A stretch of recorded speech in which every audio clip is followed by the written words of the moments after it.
Escape Pod, Episode 905. 6 Ways to Get Past the Shadow Shogun's Goons, and One Thing to Do When You Get There. By Stuart C. Baker.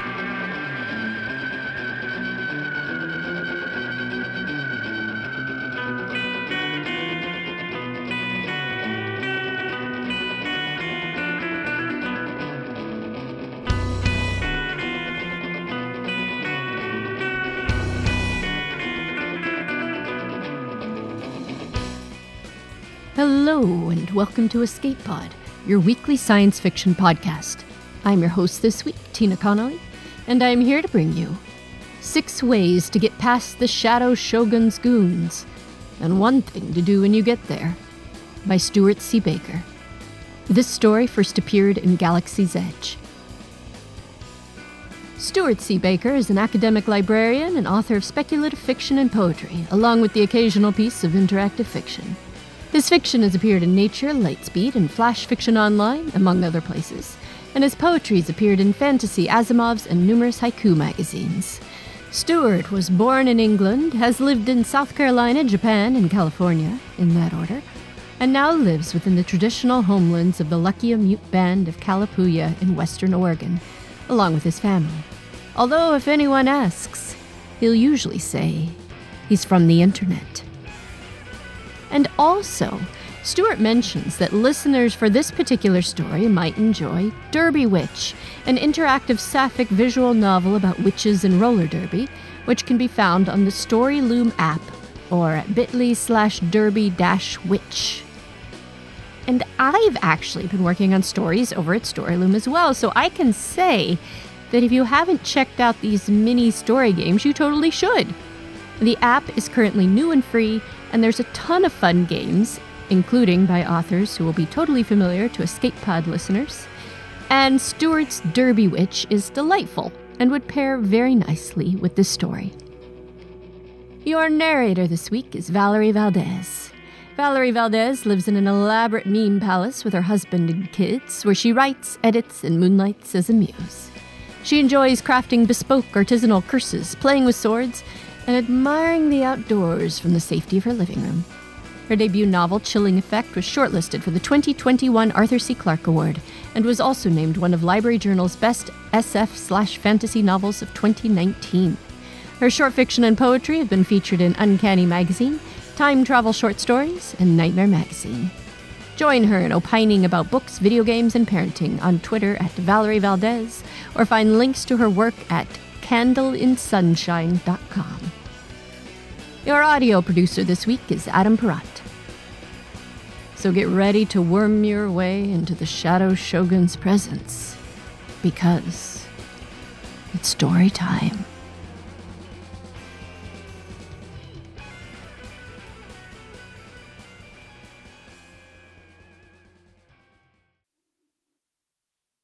Six Ways to Get Past the Shadow Shogun's Goons, and One Thing to Do When You Get There.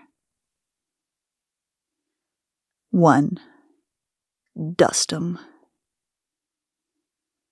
Listen, little lady, the guy in front of the door is saying with a sneer. There's 2 types of swordsmen. Chiome's already heard enough to peg his type, so she tunes out his braggadocio and pulls out a bag of nanite dust. She'd hoped to use her status as the Shingen warlord's only child to bluff her way into the Shadow Shogun's presence, but the dust works too. She blows a handful in his face, and he shrieks, drops his sword, then follows it to the floor, thrashing in the station's artificial gravity. Behind her, Rui whistles. What'd you give him? The other woman asks. You know how my father's always talking about unsanctioned violence and other threats to order? Sure, but I always figured he only says it because he's the one doing the sanctioning. No offense. None taken. The point is, every time this guy even thinks about violence for the next 4 hours, this will happen. Not bad. Not bad? It'll take you longer to beat the next one with your naginata, I bet. A bet, eh? Rui cups Chiome's chin in one long, slender hand and tilts her head up. Well and good then. We'll bet a favor. A favor and a kiss. And a kiss, Rui agrees, then frowns. Wait, is that if I win or if I lose? Chiome snorts and pushes her away. You'll figure it out. Now pay attention. Someone's coming. 2. Bust 'em. In fact, there are 2 someone's coming.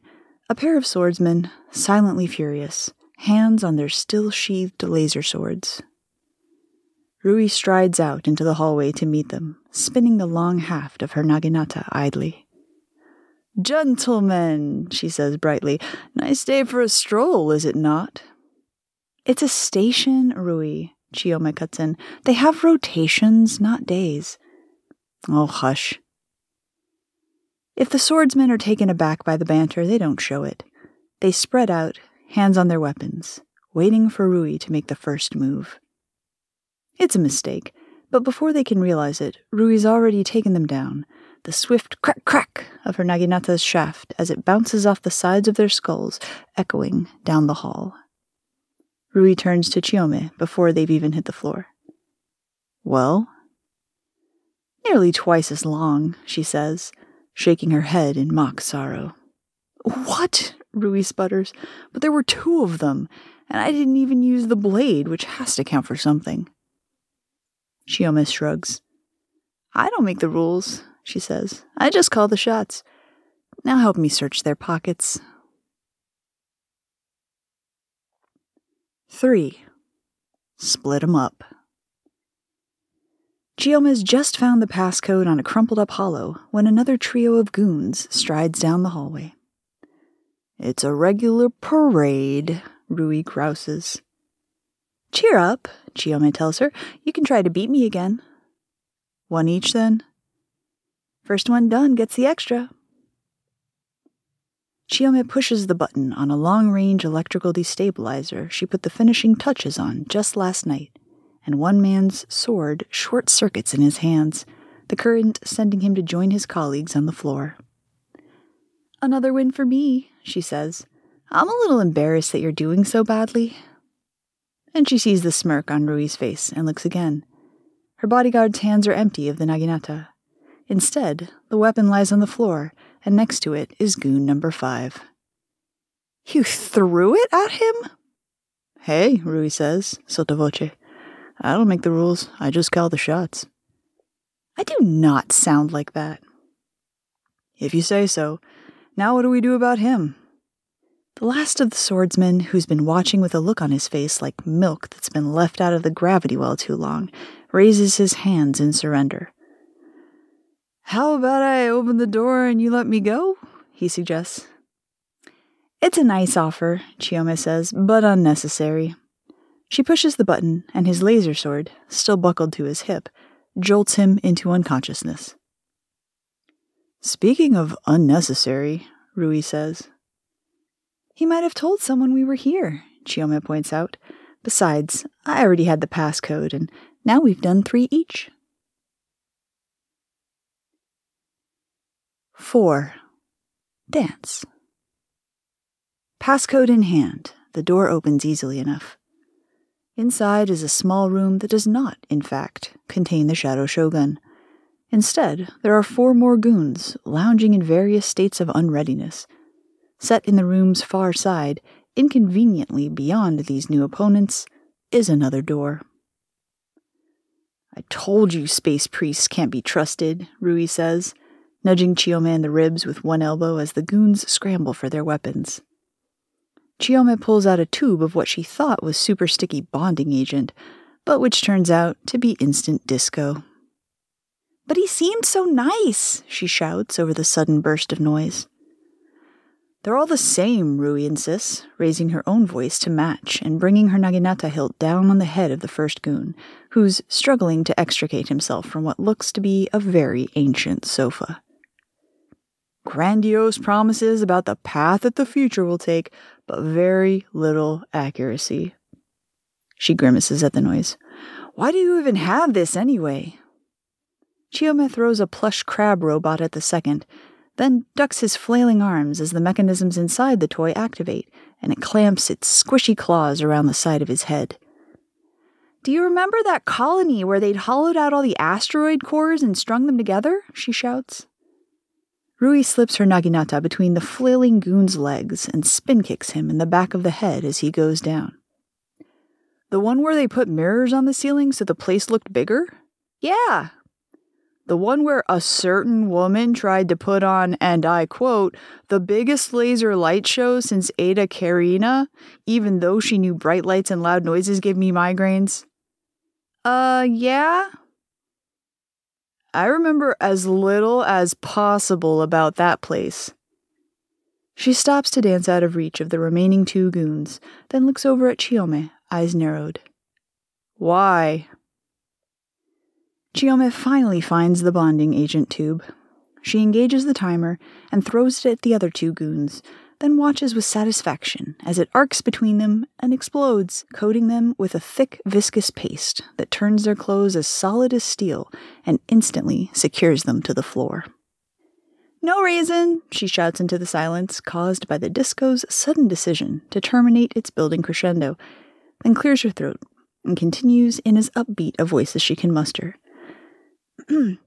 "Now that this hideous din has stopped, shall we be on our way?" Rui nods. "Okay," she says, "but I'm taking full credit for the one you crabbed." Fine." 5. Take the scenic route. The second door leads to an elevator built into the outside of the station. It's a small elevator, clearly built for the Shadow Shogun instead of uninvited guests. But Chiyome isn't exactly upset that she has to huddle in close to Rui for the two of them to fit. There's only the one button, so Chiyome pushes it, then takes a sharp breath as the room rises, revealing a glimmering view of the ice planet the station orbits. "How beautiful," she says.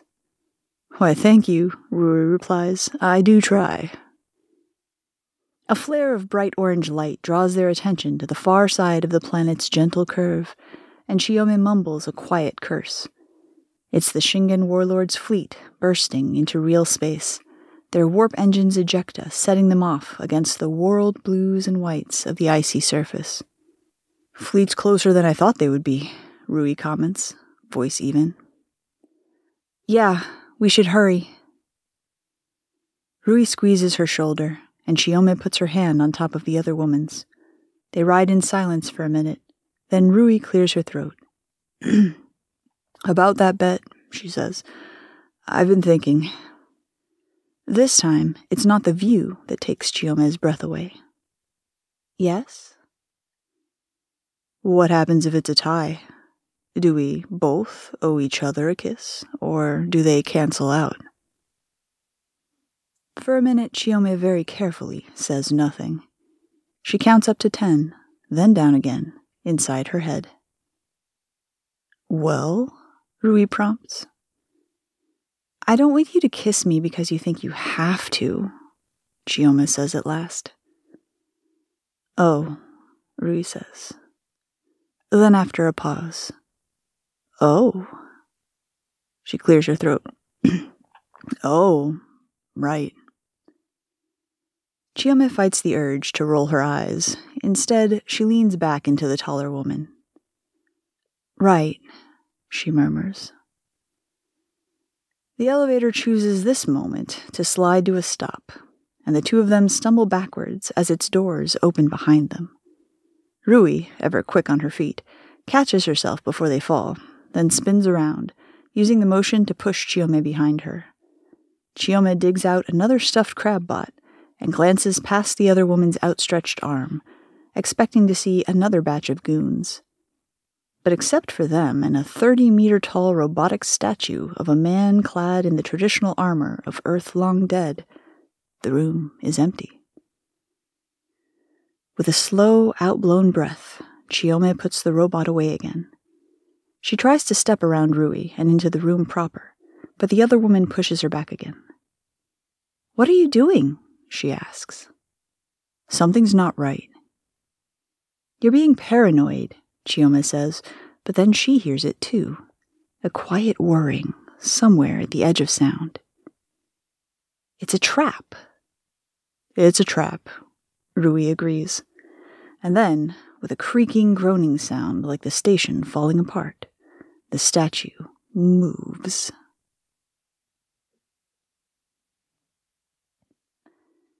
Six.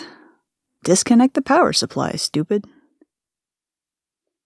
Before Chiyome can so much as think of what device to reach for, Rui pushes her away towards one corner of the room, diving into a roll that takes her to the other just as the robot's sword smashes into the ground, shaking the room with an echoing clang.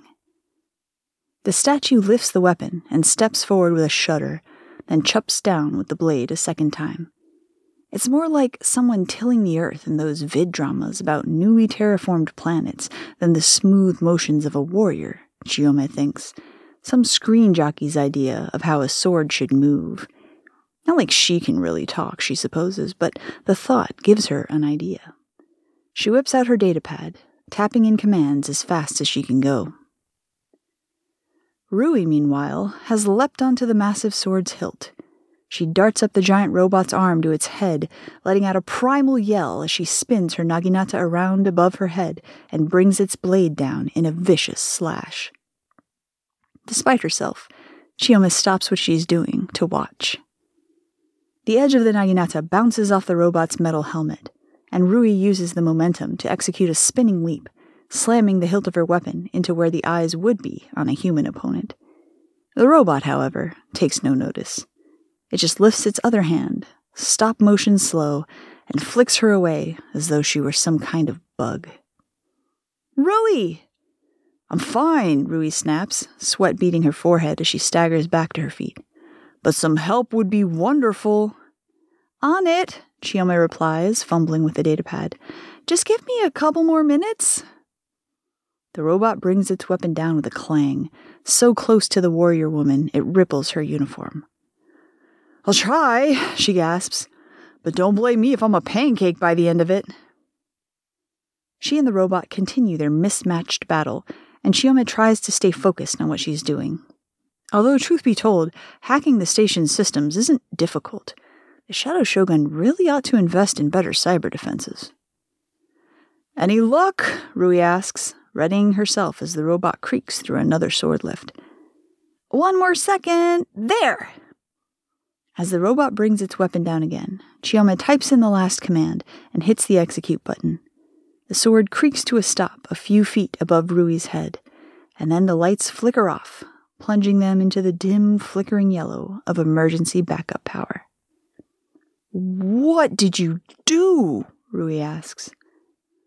Not to brag or anything, Chiyome says, but while you were keeping the robot distracted, I rerouted all the station's non-essential functions to fabricating 10 million strawberry shortcakes. It'll take nearly 10 hours, and while that's going on, none of the station's doors, lights, elevators, or, and I think you'll agree this one is important, 30-meter-tall death robots will work. Rui groans. And the best part is, Chiyome continues, I built in an automated lockout procedure so that nobody can stop or override the command. Not even me. Chiyome, Rui says. The robot can't kill us, and none of the Shadow Shogun's goons can get in either. Chiyome! What? Rui holds up her hands in a gesture of compromise. It's better than being flattened by this behemoth, she says. I'll give you that, but there's one little problem. What's that? Rui points to the door behind the robot, dimly illuminated by the emergency lighting. We can't get out either, and the fleet is nearly here. Oh. Chiyome looks down at the datapad in her hands, its warm little glow as it counts down the shortcakes, looking less hilarious by the second. Right, Rui agrees. She crosses the room and gives Chiyome a hug, tight and desperate. Chiyome realizes belatedly that the other woman is shaking. Are you okay? I've been better, Rui admits, but I'm not dead and neither are you, so thank you for that. Chiyome blinks back sudden tears, wraps her arms around the other woman, and rests her head on her shoulder. "You're welcome," she murmurs. "And Rui?" "Yeah." "About that bet?" Rui pulls back, tilts her head up with one hand again. "Forget the bet," she says. "I want to do this. Do you?" Chiyome swallows, throat dry. She nods, not trusting herself to find the right words. "Good," Rui whispers, leaning her head down to meet Chiyome's, only to be interrupted by slow, begrudging applause and a woman's low laughter. 1. Collect your reward. Chiyome pushes Rui gently away, her face flushed, and the applause stops. A moment later, the Shadow Shogun herself emerges from one corner of the dimly lit room. Lithe, muscled, and seated in a sleek metal hover chair, she carries a matched pair of swords and a laser pistol in her lap, and looks nothing like Chiyome had expected. Although, now that she thinks about it, she isn't sure what she had expected. Something like the robot, maybe? Like the Goons? "Bravo," the other woman says. "Bravura. You've defeated every challenge I've thrown at you." She hovers closer, one hand tightening on the pistol grip. "A pity I'll have killed you both before the Shogun warlord's main force arrives." Chiyome clears her throat. "About that, my father doesn't exactly know we're here." The Shadow Shogun narrows her eyes. "Doesn't he now?" "No," Chiyome tells her, "he doesn't.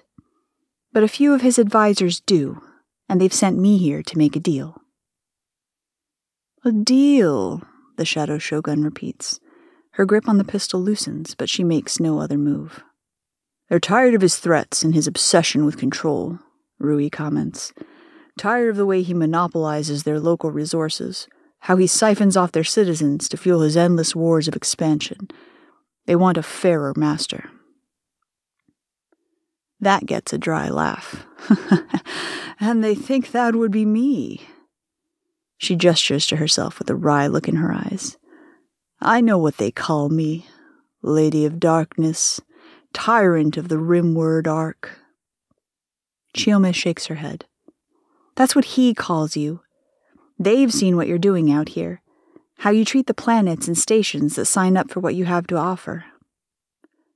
"And what," the Shadow Shogun asks, fingers drumming on one arm of her chair, "do they have to offer me?" "Their allegiance," Chiyome says, "and their help in turning back his fleet." "They'll help me defeat your father, in other words, even though his death will mean the death of their loved ones he's holding as hostages on his flagship." "Yes," Chiyome says, jutting out her jaw defiantly. "They will. Nothing will change without sacrifice. Nothing will get better." She manages, just barely, to keep her voice steady. For a long moment there's no sound but the drumming of the Shadow Shogun's fingers. Rui puts her hand in the small of Chiyome's back, and Chiyome joins it with her own, giving it a quick squeeze. Then the Shadow Shogun nods. "Very well," she says. "I accept, but on one condition." "What's that?" "You finish up here," the Shadow Shogun says, "and we go have some of that cake. I do adore cake." She pushes a button on the arm of her chair, and the lights flicker back on, the robot returning to the position it occupied when Chiyome and Rui arrived. Rui raises one eyebrow, her lips quirking in a smile. "I thought you said it couldn't be stopped." "Oh, hush," Chiyome says. She waits for the Shadow Shogun to leave the room, and pushes any thought of the coming battle away as she reaches up and pulls Rui down for that kiss at long, long last.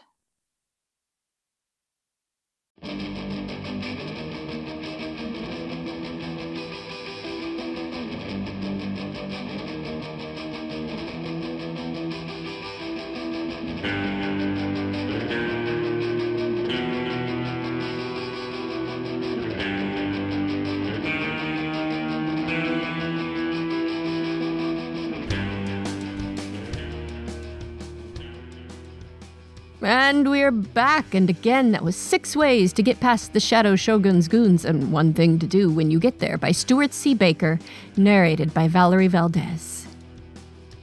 One of the many things Stuart is good at is memorable titles. I ran a delightful Stuart C. Baker flash story on Toasted Cake long ago called Concerning Your Recent Creation of Sentient Horse Things on the Next Planet Over. We have both been part of a flash fiction writing contest on Codex where you can submit titles anonymously, and other people can grab the ones that they want and write stories about them. And Stuart writes very intriguing titles, so yes, I coincidentally have a Stuart title sitting on my own hard drive that I will definitely come up with an amazing story to suit it any day now. But the thing that's great about this sort of title is that it sets up the whole story for you. I mean, it's an old writing rule not to infodump. But then you may also have heard by this point that can be a perfectly delightful rule to break. I mean, what would The Hitchhiker's Guide to the Galaxy be without all its hilarious sidebars and infodumps? Anyway, in this case, it means less that has to be worked into the opening sentences. Nobody has to say, "Hey, Bob, wow, looks like we're standing here trying to get past the Shadow Shogun's goons." I mean, not that you can't do that either. Even Shakespeare was fond of a well-placed, "Well, here we are in the Force of Arden." But at any rate, this title tells us where we're going, and it cleverly tells us what structure we're going to use to get there. Sort of like a heist movie, where things either go wrong or seem to. You know that just to sit back and enjoy the 6 methods about to be presented to us. And of course, within this structure, there's room for surprises, too. I mean, the goons steadily escalate. 1 goon, 2 goons, 3. But on the 5th method, there are no goons. So, don't get complacent. But sit back and enjoy all the goon methods.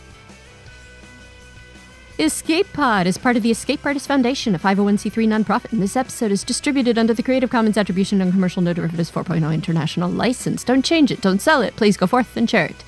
How do you share it, you ask? Well, in addition to your social media of choice, consider rating and or reviewing us on podcast listening sites such as Apple or Google. More reviews makes for more discoverability, makes for more Escape Pod for you.